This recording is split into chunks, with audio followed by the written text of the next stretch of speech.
Penfield was a very important researcher out of McGill, and he wrote that the brain is the organ of destiny. It holds within its humming mechanism secrets that will determine the future of the human race. And that's a pretty interesting conversation. I think a lot of this is very interesting against the backdrop of AI right now. That's not where we're going in this episode, but I do want to say what makes us human, right? And I think part of it is our brain and the way we're naturally wired. Hi, I'm Jennifer Britton, and welcome to the Coaching Money Podcast. I've been on a mission for the last 20 years to expand the coaching conversation to many. Along with my co-host, Evana Valle, we're going to be exploring coaching as it relates to conversations, connection, and change in both personal and professional settings. Coaching Money is about creating empowering and thought-provoking spaces for conversation which strengthen relationships and enhance results. Throughout the Coaching Money podcast, we'll share tools, practices, and approaches to support you in your conversations, one dialogue at a time. Welcome back, Ivana. We are back together for our fall 2025 recording of the Coaching Money podcast. For those that are back to work, welcome back, listeners. So good to see you. We're excited about our remaining episodes of 2025, and some of these are pretty hot topics. Today, we're going to be diving into the neuroscience of group and team coaching, which actually is one of our advanced level courses. It's course number 6 in the pathway. N-LEA is what we affectionately call it: neuroscience, learning, and experiential approaches. And my guess, Ivana, is that, you hear a lot of questions in even our essentials programming around what's the science behind this? How does neuroscience play out in your world? Let's talk a little bit about that. Yeah. So in my world, I've come to really bring focus in the fact that neuroscience, which is that safety, right? To me, a lot of it is around safety and having people feel seen, heard, and validated.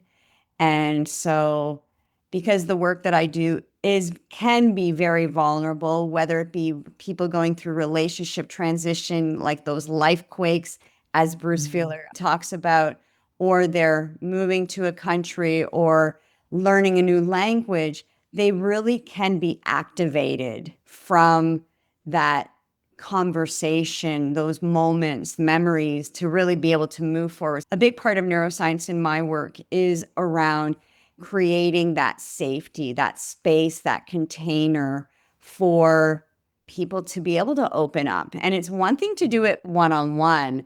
It's another thing. How do we do that in a group container? Yeah. And I think that whole area of trust, safety, and connection, as I talk about it in the triad, right? We need all three. It's the connectivity can influence how safe people feel, how trusting people feel.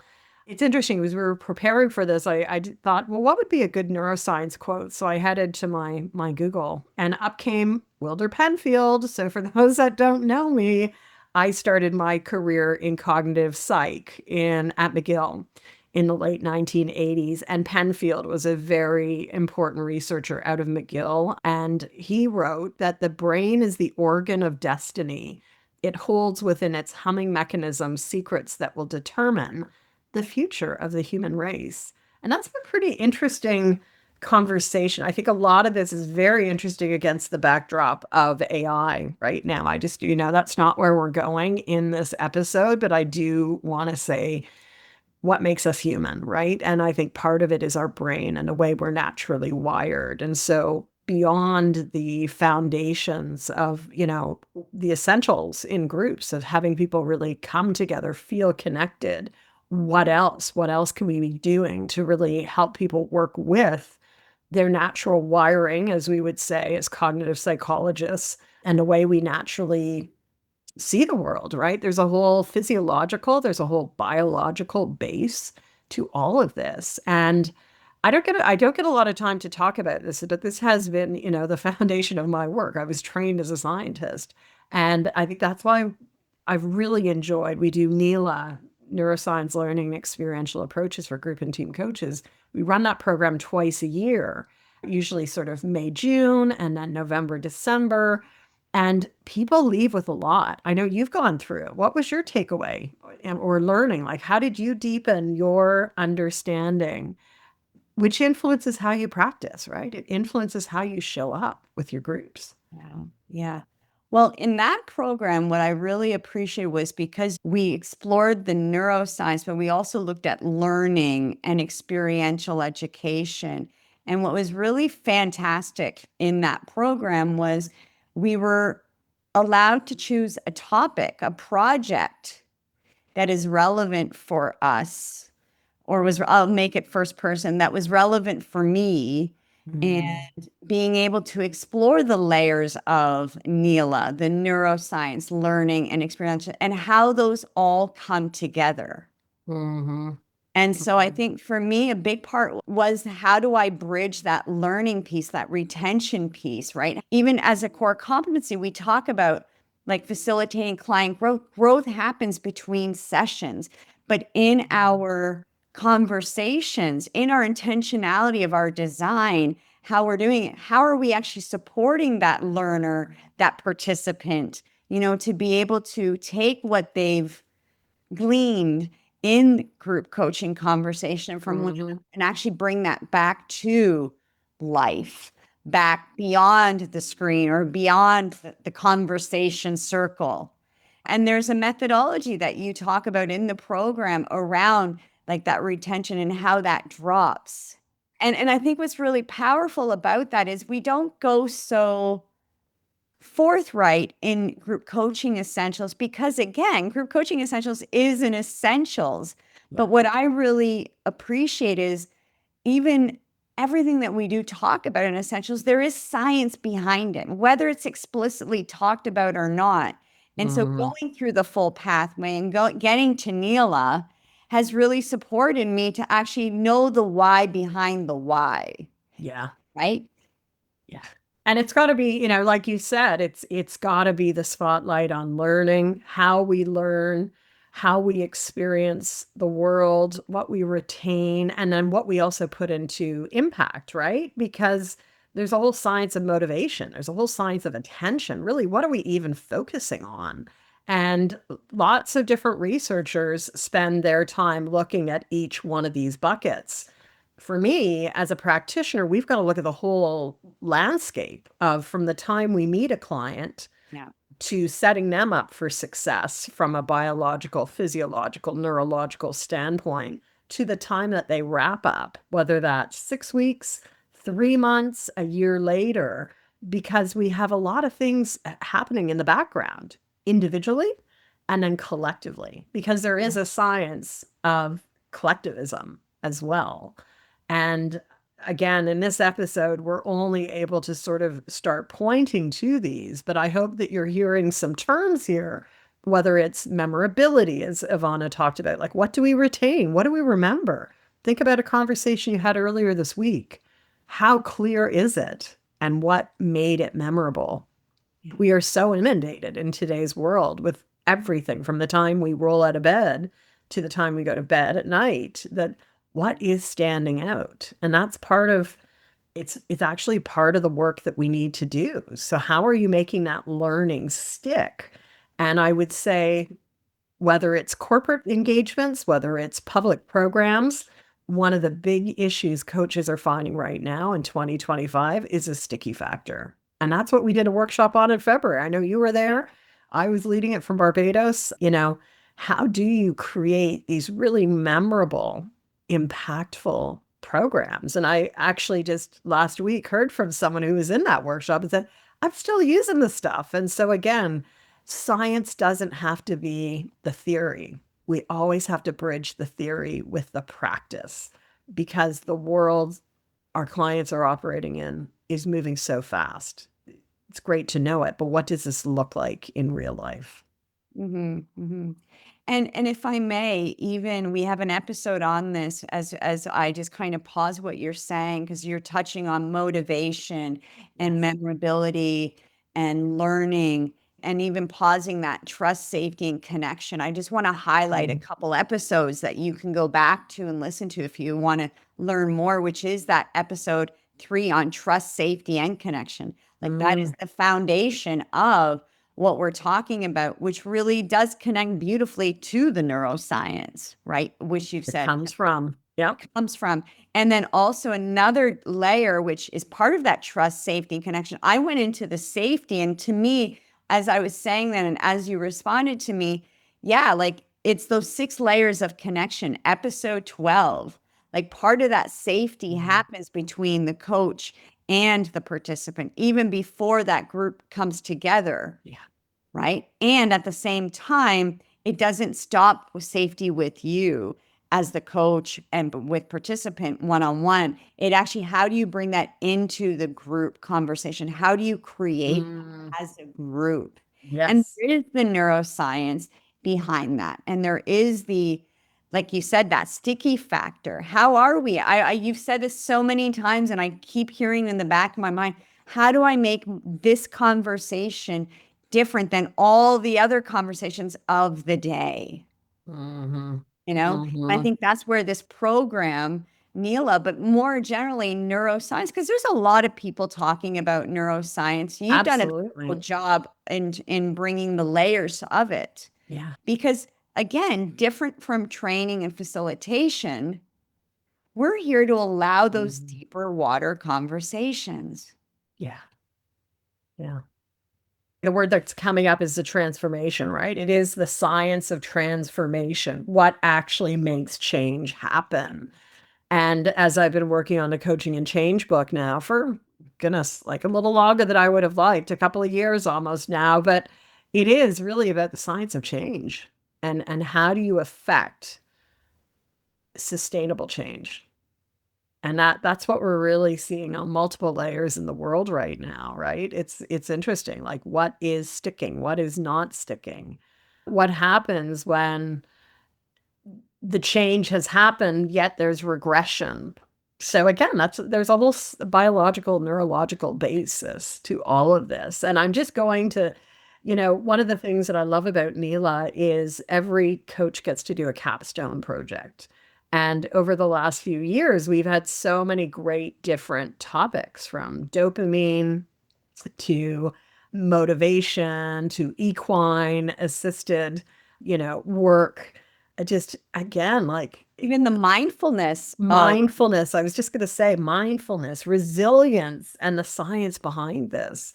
And so we hope that today's episode is also getting you to think about, probably you are working in some, if not all of these areas. What's the science behind it? Have you ever explored it? If so, what does that say? And what's integral in really anchoring your work, your practices, your conversation in empirically based work? I was in a conversation last week and it was so interesting, right? Because I don't necessarily spotlight this part of our work, my work, right? This whole body of work under Group Coaching Essentials as scientifically grounded. And perhaps maybe I should have over the last 21 years, because I was in the conversation last week with someone who leads with really research. And the research period has only been 2 years. And they turned to me and they said, well, what are you grounding your research on? I said, I've been researching this field for 16 years, but I don't go out and say empirically based.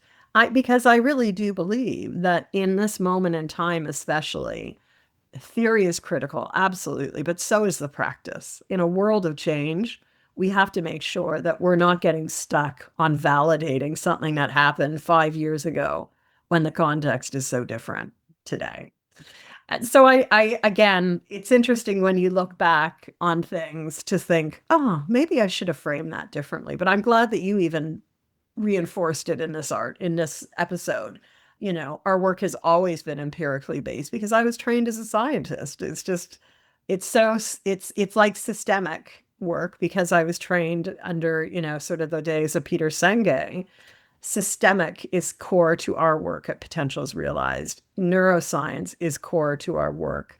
Learning and critical education. These are all pillars of the work here And so, invitation for all of you to really be thinking about the philosophies underpinning your work. If you've gone through an EMCC pathway, you've probably done a little bit more thinking than if you have gone through an ICF pathway to credential. So, think about the philosophies and what are those that underpin your work as a practitioner. That could be valuable to some people that you talk to. Not everyone, but some. Yeah.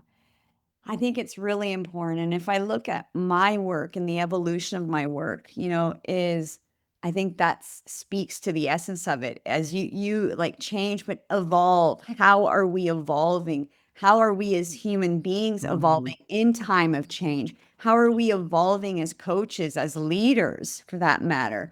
And I think about like when I bring it back to the neuroscience and my own evolution, and we've talked about this embodiment piece. How do we, that sustainable change, that sustainable, like, how can we help our participants? How can we help ourselves in making those decisions that will be sustainable, especially in times of change, especially in times of chaos, right? And so to me, I think a big part of it is neuroscience, is that somatic, is that embodiment piece. And I'm just thinking, I was listening to a podcast the other day, and it was talking about the heart and how the heart has its own nervous system. Yes, totally. And so, we talk about neuroscience in the brain, and I know we don't want to go too wide in this, but I just want to plant the seeds because we've got a diverse group of listeners. So if you're a traumatic informed coach, you're likely already playing in this, whether it be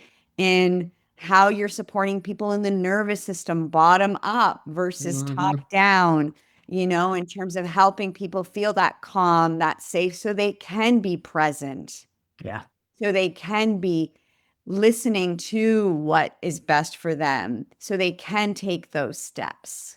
So I think that the neuroscience is all these pieces which are foundational for neuroscience, and the practicality is when you're sitting with people in the room, how are you able to be with, even from a core, are you listening? Are you noticing the shifts of energy?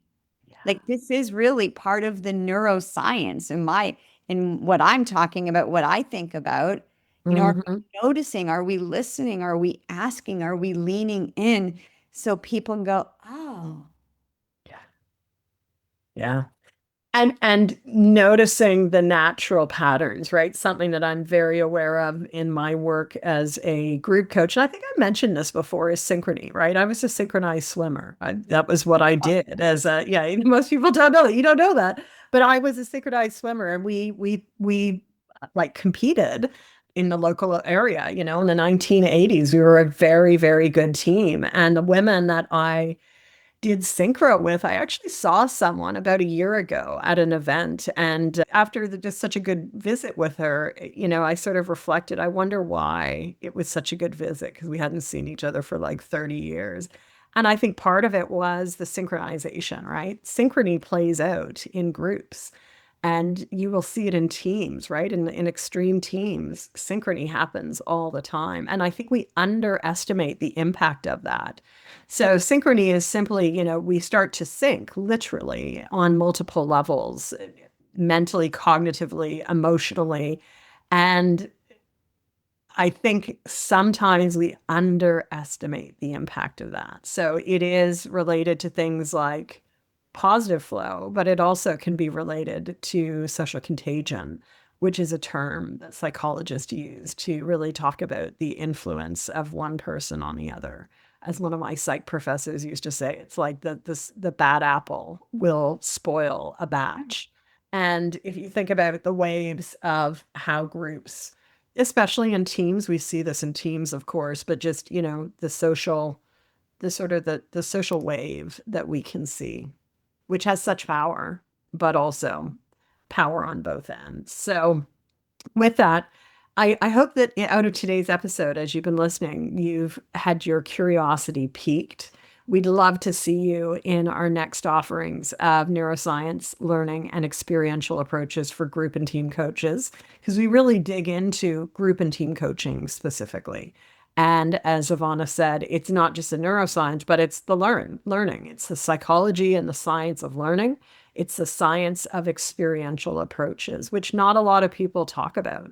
And so I think our programming is quite unique in that respect. So anything you want to say in closing?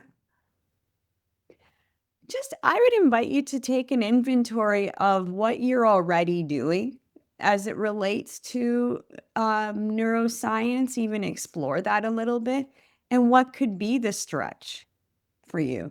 And maybe the stretch is actually looking at the layers through one of our programs, through N-LEA, but maybe it's also realizing you want to go deeper in one aspect of neuroscience and what that could look like. Because as you know, as coaches, we're always learning, we're always growing, but there is neuroscience in group, in team, in one-on-one. So are you connected to that, and is it integrated and practiced as with intention?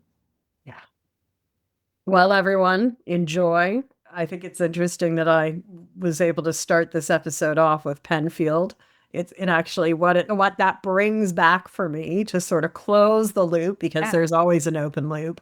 My open loop is then, having brought up Penfield, takes me back to many, many days of walking through Montreal on my way to class up the hill to the Penfield Institute. And I would finish work. Very vivid memories. It's interesting, right, how our memory works, but very vivid memories of I would open the pool in downtown Montreal as their Anglophone lifeguard. And that would be 5:30 in the morning. People always say, why do you like getting up so early? And it's like, because I used to open the pool, and it was such a quiet time of day to actually bike through the downtown core of Montreal on my little bike, and then go up the hill to the Penfield Institute at about 10 o'clock in the morning and do my day of classes. So there you go. What's going to really create a bit of a memory flow for you? Maybe there's something in this episode. So I'd invite you to actually pull on that thread, help pull on that memory thread, and think about, well, what else, what other memories does it surface? And how does that hopefully inform who you are today? Because I do have a philosophy that all of our experiences bring us to where we are today, whether they've been positive or negative, but it's all part of our fabric that we can draw upon in the work and the conversations that we have. Beautifully said. It's all part of our evolution. It is. It is. Well, as always, Evana, enjoyed our conversation today. Thanks for being here. And thanks, listeners. We hope that you continue to enjoy our episodes. We'd love to hear from you. What would you like to hear about in the next year? Drop us a line.